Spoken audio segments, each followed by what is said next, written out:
President Trump acts like he's the victim of this rigged system and he's a beneficiary of the rigged system. I also want progressives to be careful about this whole prosecutor versus felon language when they talk about Vice President Harris running against former President Trump. I work with people with felony convictions all the time, and I fight for their right to reintegrate back into society, their right to vote, and I don't want us to continue the idea of putting stigma on these folks. How devastating has it been for you both as parents to see how many kids have been killed in Gaza, at least 16,000, probably more?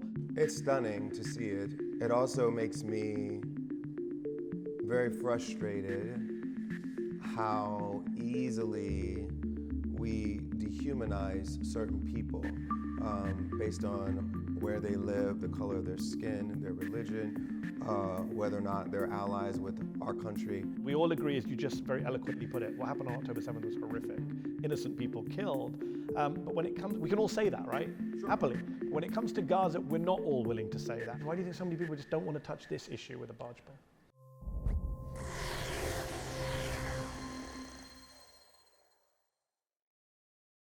Republicans are once again resorting to their classic fear-mongering tactics as they try to drum up crime in this election through racist tropes and blame it all on the Democrats. Not only is this despite the party's presidential candidate being a convicted felon, but it's also despite the fact that violent crime has actually fallen since 2020 when Donald Trump was last in office. One person who is not afraid to talk about both those realities is multi-award-winning musician John Legend.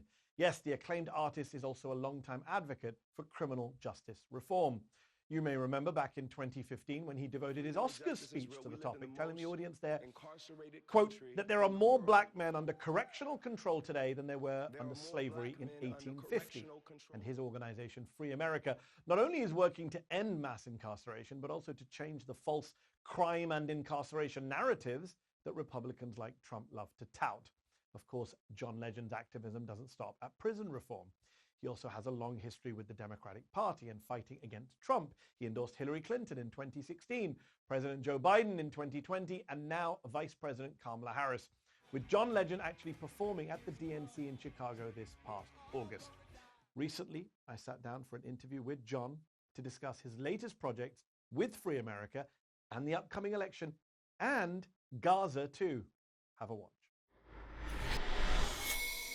John Legend, thanks for coming on Zateo. It's great to be here. Congratulations on your new home and all the success you've been having with it. And I'm excited to be here to talk with you. We're very excited to be in your home. Thank you for taking time out of your schedule. Of course. A lot to talk about. We're going to start, no messing around, we're going to get straight into it. Let's get into it. Criminal justice reform is something you have become identified with, known for, passionate about. You and I have had multiple conversations about it over the years. For people who aren't initiated with the work you do, I think most people remember the Oscar speech, 2015. You don't go up and give the usual thank you speech and wait to get musicked out.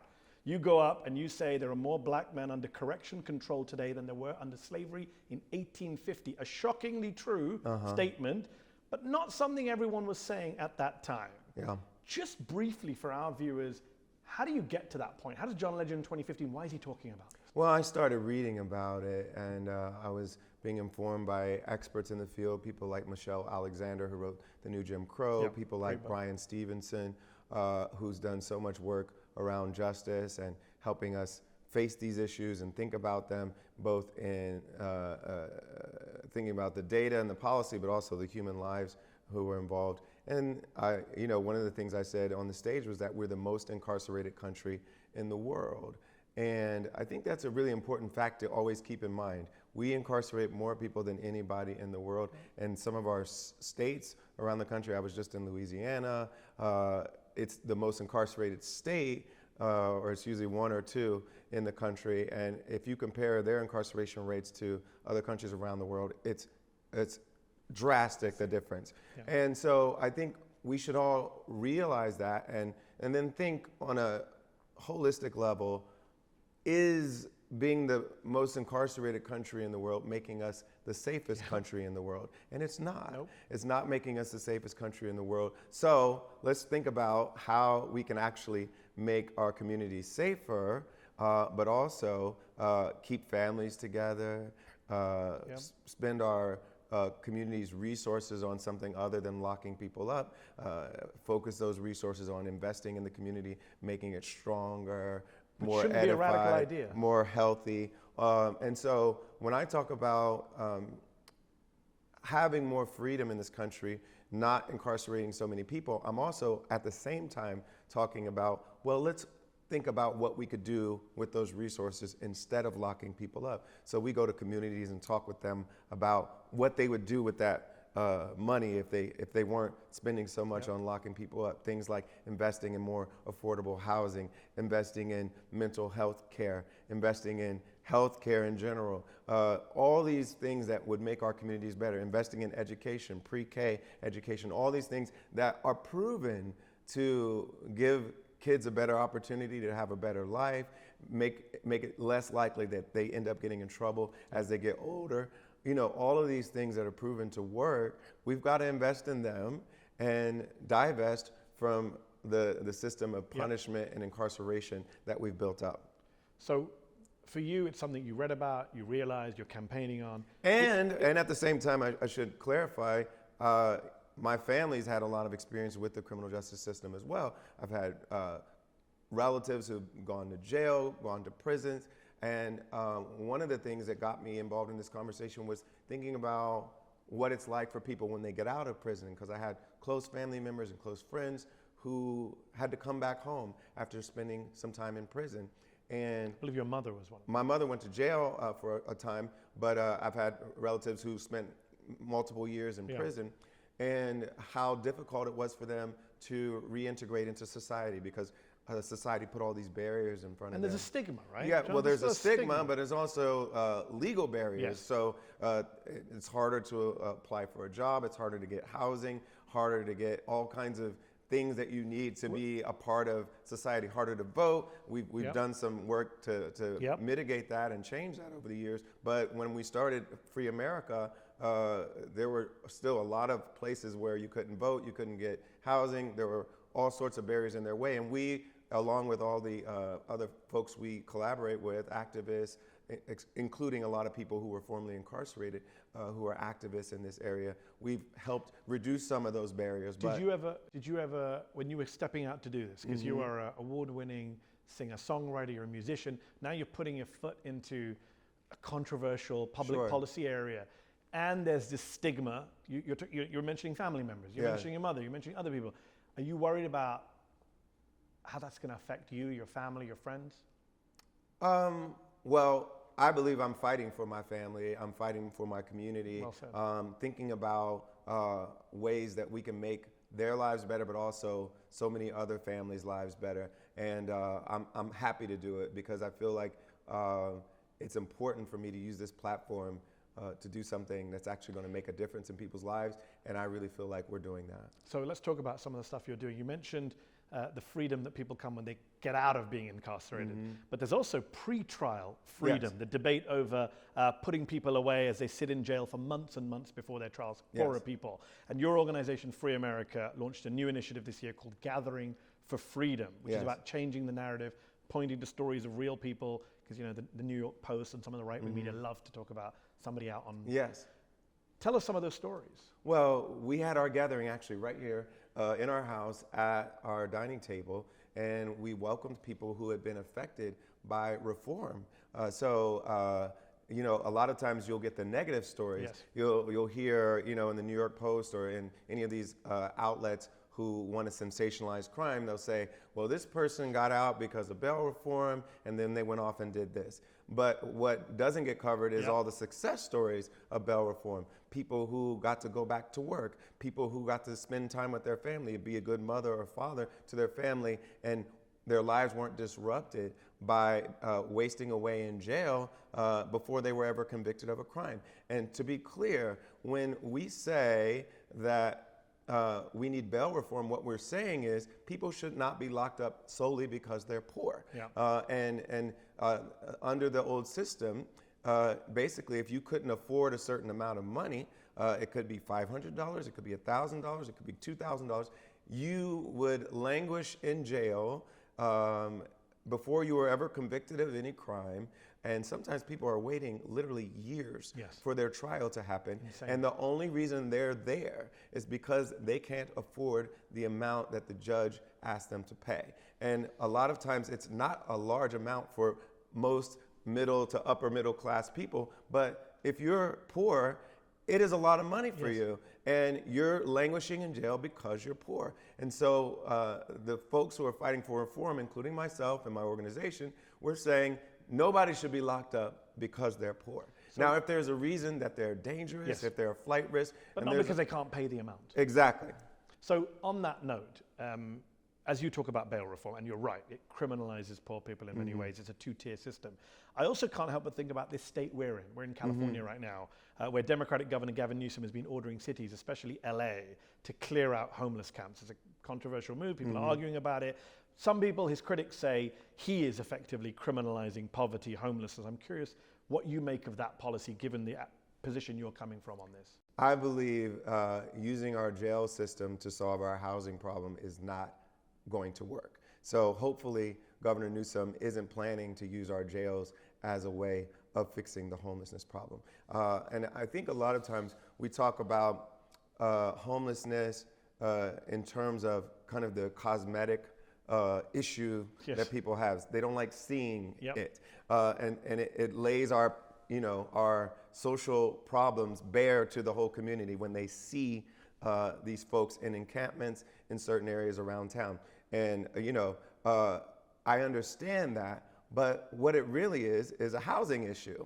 And the only way to solve a housing issue is making sure we have enough supply of housing and supply of affordable housing.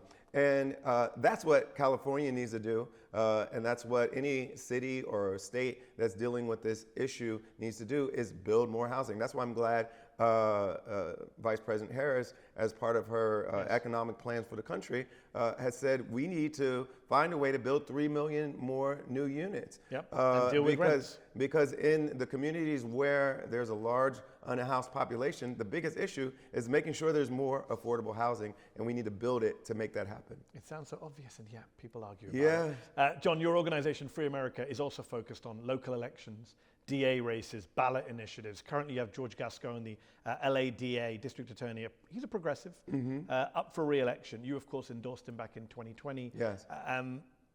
I've interviewed the man, very knowledgeable, clever, passionate man, but he has a lot of critics. Sure. A lot of people who say, not just on the right, in the center, who say his progressive approach doesn't tackle crime, violent crime.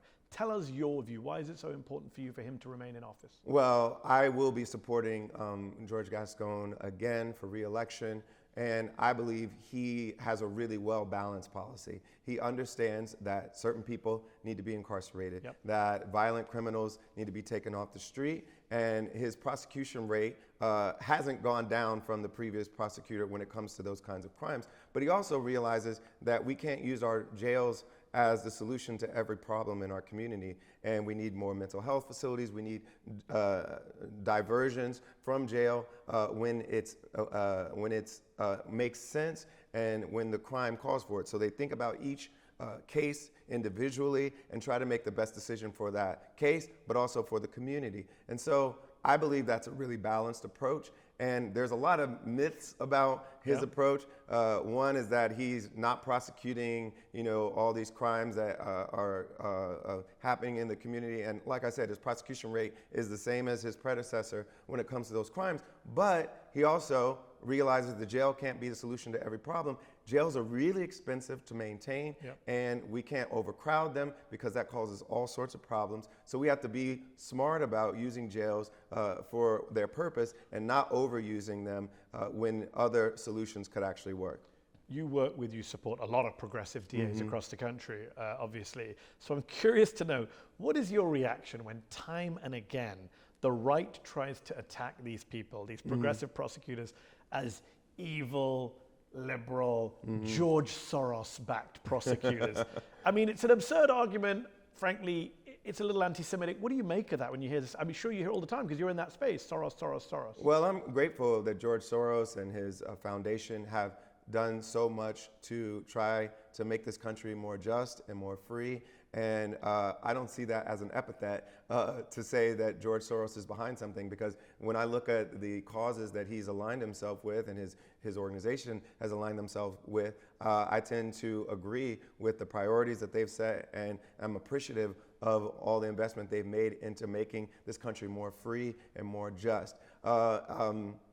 If someone views it as an epithet, then they need to check their own anti-Semitism or whatever biases they're bringing to it. But I'm very appreciative of some of the investments that his organization has made. And we've collaborated, or at least communicated, on a lot of these progressive prosecutors. And I'm so proud to have been supportive of these prosecutors, and will continue to do so. And we have to be careful with with journalists and with how these stories are told, because crime went up all over the country during the pandemic. Whether there was a progressive prosecutor, whether there was not a progressive prosecutor, it went up all over the country, and now it's going back down. So all these breathless reports by these news organizations about how it went up, I would hope they would devote the same amount of energy to talking about how it's going down all over the country now. And use your critical thinking to say, well, if it's gone up, whether there was a progressive DA or not, and if it's gone up all over the country and now it's going down all over the country, then we need to re-examine who we're blaming things on. Check your priors. Exactly. Sadly, I don't think many media organizations will do that, but we will at Zeteo. That's why we're doing this interview. Let me ask you, coming up also is Proposition 36 in California, which will reclassify certain theft and drug misdemeanors as felonies and impose harsher sentences. Critics say it's a return to kind of Richard Nixon's war on drugs. The supporters say, well, you know, it's the only way to solve the fentanyl crisis. What do you make of those arguments? Are you worried that the right is using the very genuine fentanyl crisis to basically bring back a war on drugs approach? Well, I think a lot of this still has to do with the rise in crime during the pandemic. And so I just want us all to be careful that we're not making big policy change decisions based on that really unique period in American history, a once-in-a-century pandemic that caused a swell in crime, it caused so much social displacement and all kinds of things. I just don't want us to make big long-term decisions that will take us back to an era of mass incarceration. Based on a once-in-a-century pandemic. There are some good initiatives on the ballot in California, I believe. Proposition 6 would permanently ban forced prison labor, essentially slavery. In other words, by amending the state constitution, you, of course, made the comparison with slavery in your 2015 Oscar speech. How major would it be if this passed in California? And why has this type of, effectively, slavery gone unnoticed for so long? Well, you know, my friend Ava DuVernay made a great docuseries on Netflix called The 13th, which really connected that amendment to legalize slavery in America. And I think the bottom line, the principle that we should all be following is no one should be forced to work. It should be voluntary, and there are plenty of folks who are incarcerated who will voluntarily work, but they should not be forced to do so. And just covering a lot, you do a lot of stuff, so I'm just going to get across some of the stuff you do. In 2020, you advocated for the passage of Proposition 17, which won and gave 50,000 Californians nearly their right to vote, people who had finished their prison sentences, had been got out of incarceration. Now I believe you're working with the California Secretary of State to help get those people, make sure they're on the back, make sure they're registered. Well, we want to educate people because a lot of people don't realize they have that right. Don't realize they're eligible to vote. Some of them who are actually even in jails right now are able to vote, and these are expansions of rights. And so, but you're doing it in blue California. Meanwhile, in places like red Florida, DeSantis is going out of his way, governor there, to stop people who have got their right back. Oh, trust me, we're not giving up on Florida either. We had a lot to do with helping get that amendment passed in Florida to secure voting rights for people with felony records. And then Governor DeSantis and the state legislature did some, trickery to try to roll back those rights that the people of Florida overwhelmingly voted for. So we have to do our best to educate the population in Florida to make sure they know their rights, and then also help people pay their fines and fees, which we've raised money to do so. And so sometimes they won't even tell the people how much money they owe. Exactly. So the system is very opaque. It's hard for people to know whether they're eligible or not, and they like that because Governor DeSantis likes that, and people who are against voting rights like John, that. I'm going to blunt the question. Why do you think Republicans are so hell-bent on not letting formerly incarcerated people vote? Well, they're afraid they're going to vote more for Democrats. They're afraid, demographically that they're more likely to vote for Democrats, even though there are a lot of people who would vote for Republicans who have a felony record. The thing is, felonies cover quite a range. A lot of felonies are nonviolent, they're pretty minor offenses, but they've been, by statute, called felonies. And so you have quite a range of people who have committed felonies. And that's why I also want progressives to be careful about this whole prosecutor versus felon language when they talk about Vice President Harris running against former President Trump, because I work with people with felony convictions all the time, and I fight for their right to reintegrate back into society, their right to vote, and I don't want us to continue the idea of putting stigma on these folks and labeling them. She has leaned into that. She hasn't really talked about him as a felon very much. But She's talked about being a prosecutor. But I've seen that language a lot by other progressives. Her DNC speech kind of leaned into it. Yeah, but I think we should all be careful about demonizing people with a felony record because a lot of them just want to go back to work. They want to vote. They want to be a part of society again. And if we continue that stigma, it's not healthy. We're in such a weird world, aren't we, John? Because of the Trump convictions. And by the way, Donald Trump can vote in Florida because he was convicted in New York. So there's a little loophole there that DeSantis had to personally allow him to vote. Which I find fascinating. But the weirdness is, because of Trump's conviction now, you have Democrats, as you say, leaning into he's a felon, we have a prosecutor as our candidate. And then you have Republicans going around and saying, the justice system is broken, it's not fair. It's topsy-turvy world we're in right now. Yeah, it's odd, and President Trump acts like he's the victim of this rigged system, and he's a beneficiary of the rigged system because he appointed some of the judges who are over his cases.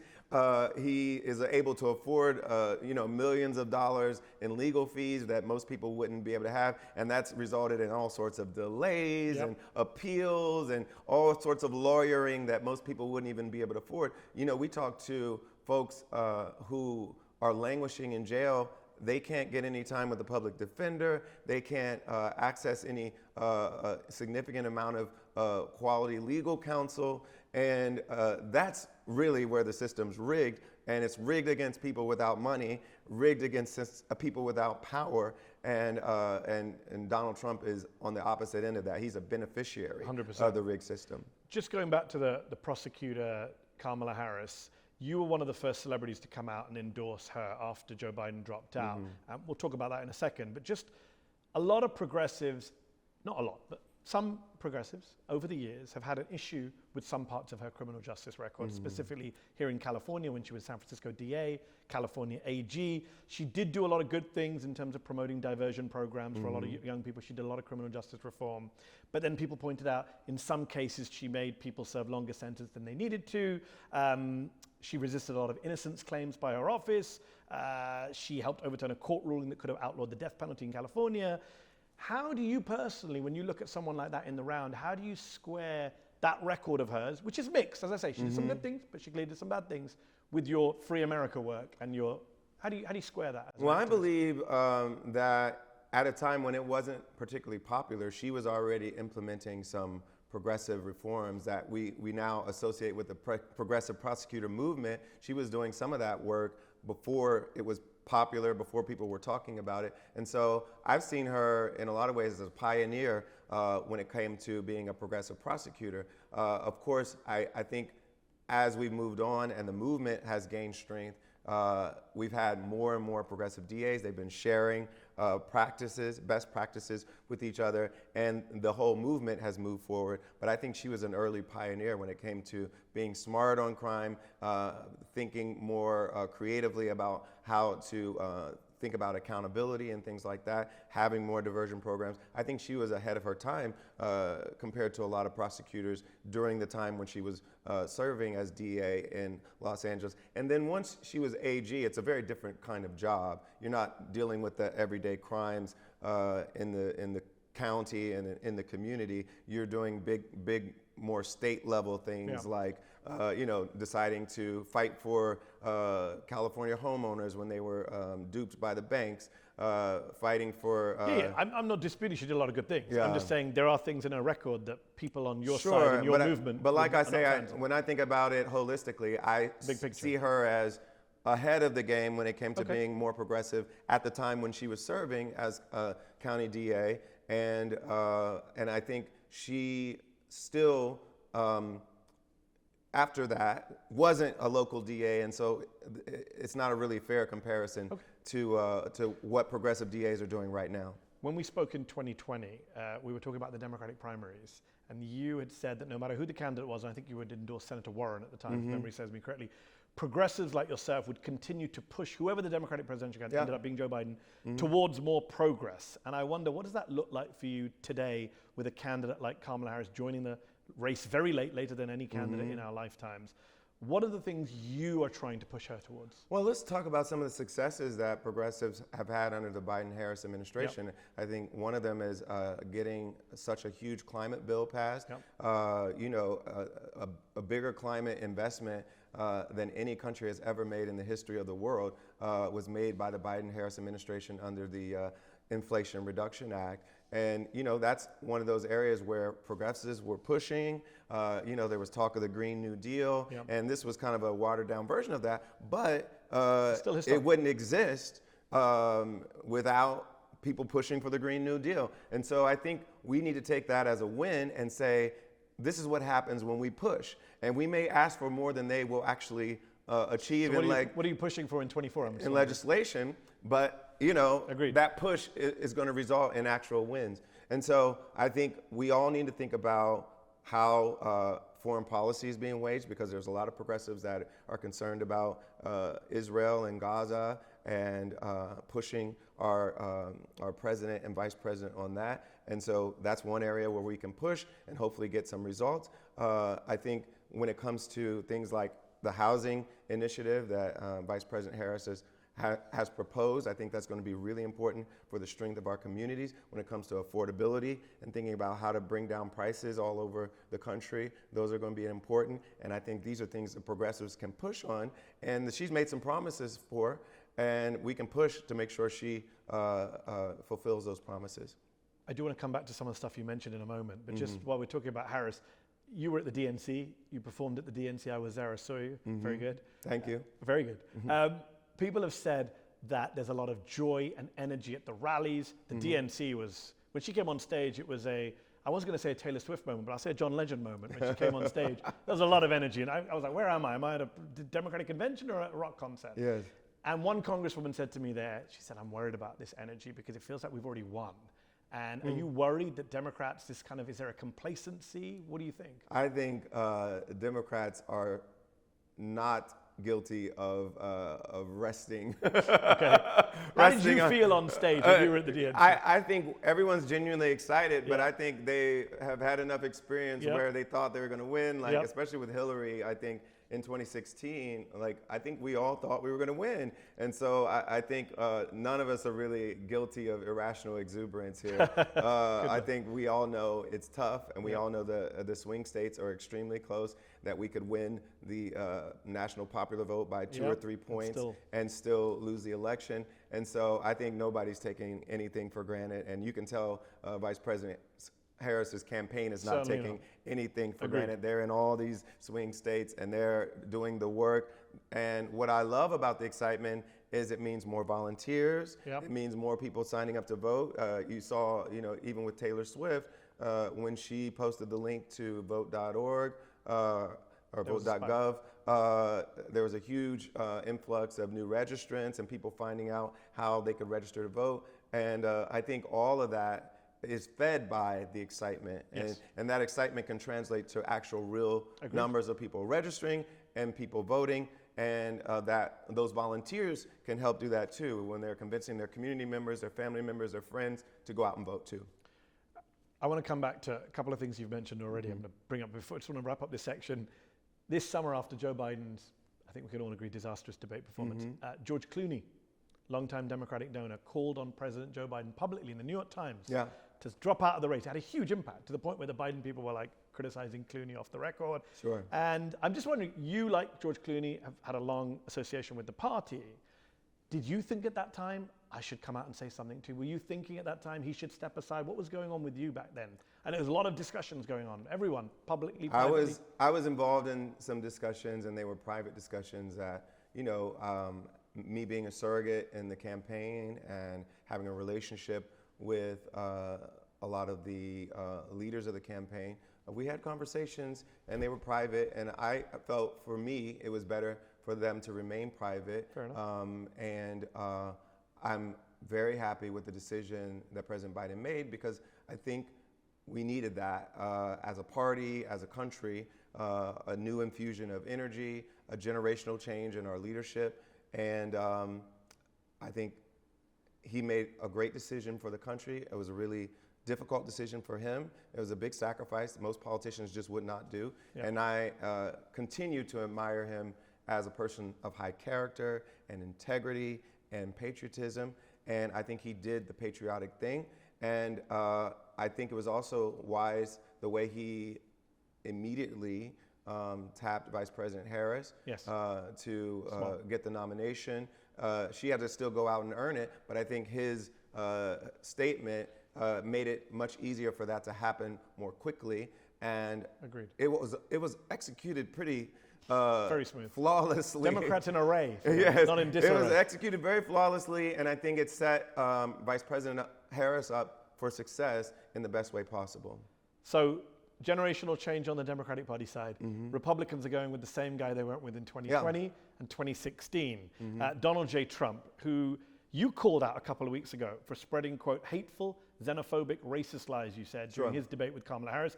He, of course, falsely accused Haitian migrants of eating pets ridiculously, offensively in Springfield, Ohio, which is your hometown. My hometown. And you were in the state performing that night, I believe. Yes. What was the reaction from people in the community at the time around you? How worried were you for people in that state, in places like Springfield? I mean, there's been something like 30 bomb threats against this one city since then.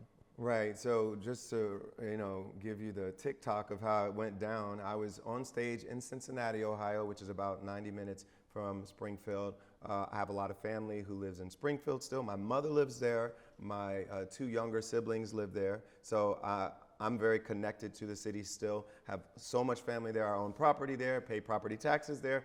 And then I was on stage, not very far from there, during the debate. And I get off stage, and a lot of my friends who were watching the debate knew I was from Springfield, and were like, "Yo, your hometown."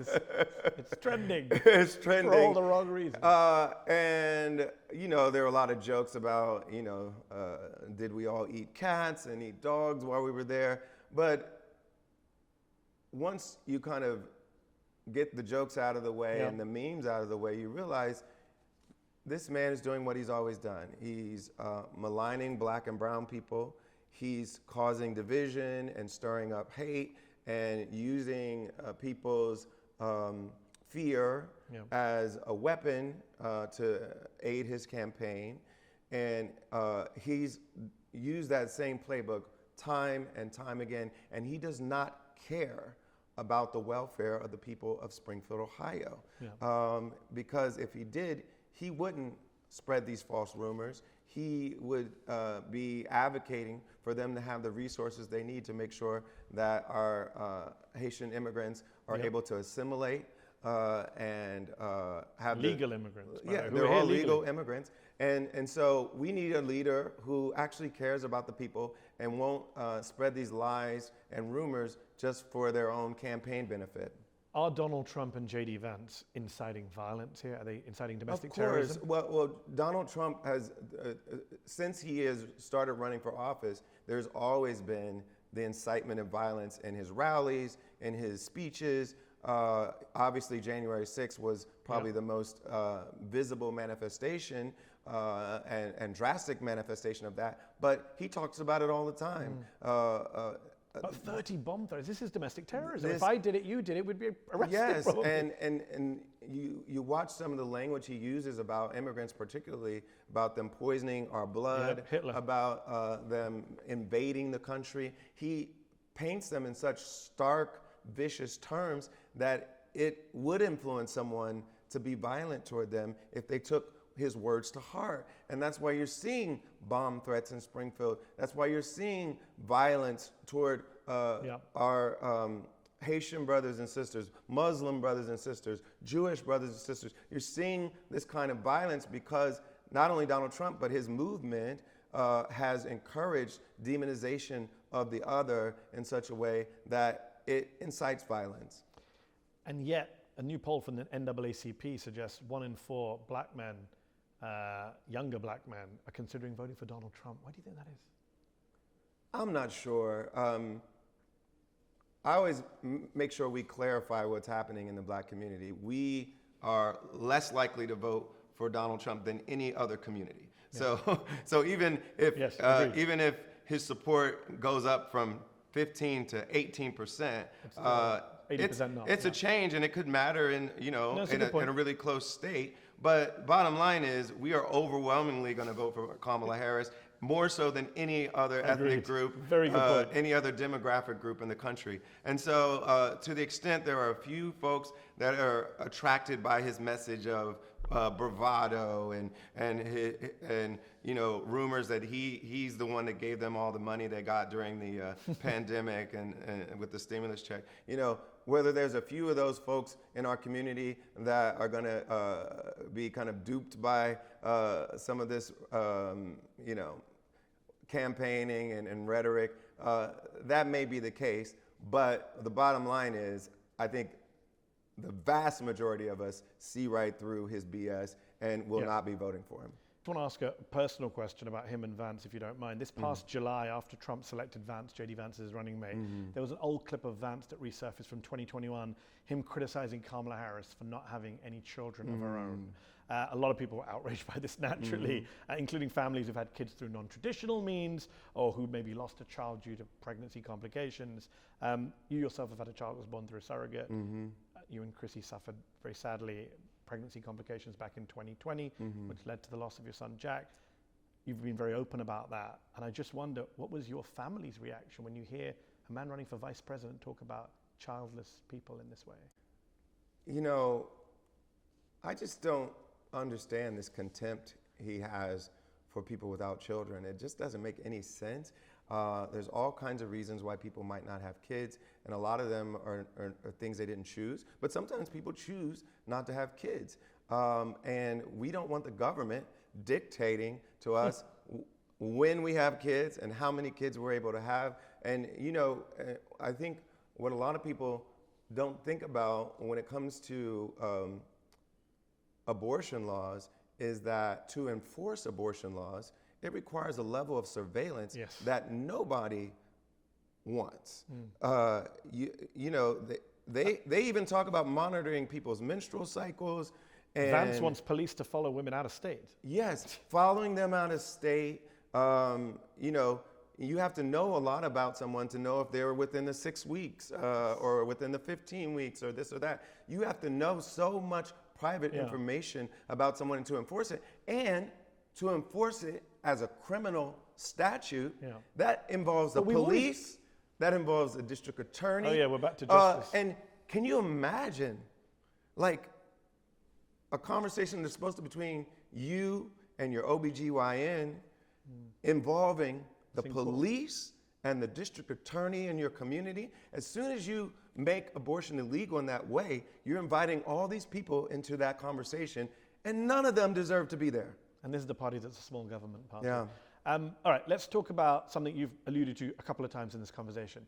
You mentioned foreign policy earlier. You mentioned the swing states. Despite all of Trump's awfulness and Vance's awfulness, they could still very easily win. The Electoral College gives them a very good chance in places like Michigan, Pennsylvania, Georgia. I've been to Georgia recently. I know you have too. I went to Pennsylvania just the other day. I speak to a lot of people in Michigan, in Dearborn, Detroit. I'm Muslim American. I speak to a lot of Muslim Americans, Arab Americans, people of color, black pastors in Georgia, all of whom are outraged about what's happening in Gaza. Yeah. And a lot of them are saying, we're going to sit at home. We're not going to vote Trump. We're going to stay home, or we'll vote Green, we'll vote third party. You shared a New York Times op-ed earlier this year on social media from my friend Daniel Levy calling for a reset on Gaza from the administration. Does Kamala Harris need to break from Biden on this issue, do something different policy-wise? She's done better, I think, rhetorically. Yes. I think we can all agree. Does she need to do something better on policy, signal that she will be different, especially to win a key state like Michigan? I do believe so, and I really think it really revolves around the idea of accountability and using our aid to Israel as leverage. I don't think we should be writing blank checks to any country that we're allied with, and that any kind of assistance we provide, any kind of weapons we send, should come with conditions. And I think that's a very sensible way to conduct foreign policy, and we do it just about everywhere else. Yes. So let's do it there too. And in the summer, in May actually, you collaborated on an Instagram post with Save the Children, calling for a definitive ceasefire in Gaza and a release of the hostages, which we all want. You said you and Chrissy had donated, I think, $100,000 each to the charity for Gaza. How devastating has it been for you both as parents to see how many kids have been killed in Gaza? At least 16,000, probably more. Thousands more have limbs amputated. Some of them have come to the US for treatment. I'm a parent, you're a parent, forget the politics. Just seeing what's happened to children. What's that been like for the last year for you? I know you spend time on social media like we all do. It's stunning to see it, and it also makes me very frustrated how easily we dehumanize certain people based on where they live, the color of their skin, their religion, whether or not they're allies with our country. No matter what political disagreements and political animus and anger we have at Hamas and the leadership in Gaza, those kids are innocent. Yes. And I don't believe in collective punishment, and I believe that their lives are just as valuable as Israeli lives or any other lives. And so I want foreign policy to be conducted with that in mind. I want philanthropy to be conducted with that in mind. And I want our news coverage of the situation to be conducted with that in mind, that these lives are just as valuable as any other lives around the world. And that means when we cover them, when we cover the stories, we center their humanity, and we don't just kind of gloss over it with just numbers, but we center their humanity just like we centered the humanity of the festival goers in Israel. Yes. And they were just there to enjoy some music, and it was horrific what was done to them. Yes. But it's also horrific for kids to get bombed in Gaza. It is absolutely horrific. Well and said. so we need to, as a society, as a world, equate those lives, equate the value of those lives. 100% agree, and well spoken. And you said dehumanization, and you're somebody who's tried to humanize Palestinians for a while. I remember watching you on Bill Maher several years ago come out on this, long before it was fashionable in Hollywood. But a lot of your fellow celebs, artists, won't touch this issue with a barge pole, despite the suffering we're all seeing in Gaza. We all agree, as you just very eloquently put it, what happened on October 7th was horrific. Innocent people killed. But when it comes, we can all say that, right? Sure. Happily. But when it comes to Gaza, we're not all willing to say that. And I just wonder, you're here in LA, in Hollywood, you're a prominent figure. Why do you think that is? Why do you think so many people just don't want to touch this issue with a barge pole? Well, they've seen people get punished for it. You know, they've seen people lose their agent or lose jobs from it. And I think some people are afraid of that possibility. They're afraid they'll suffer professional You're not? consequences. No, I'm not afraid. One, I believe in what I'm saying, and I feel like what I just said, who disagrees with what I just said? Like, exactly. what about it is, touche. You know, like, I would love for someone to come to me and say why what I just said was immoral, anti-Semitic, anything, because it's not. It's not. And anyone who's being reasonable knows it's not. Yeah.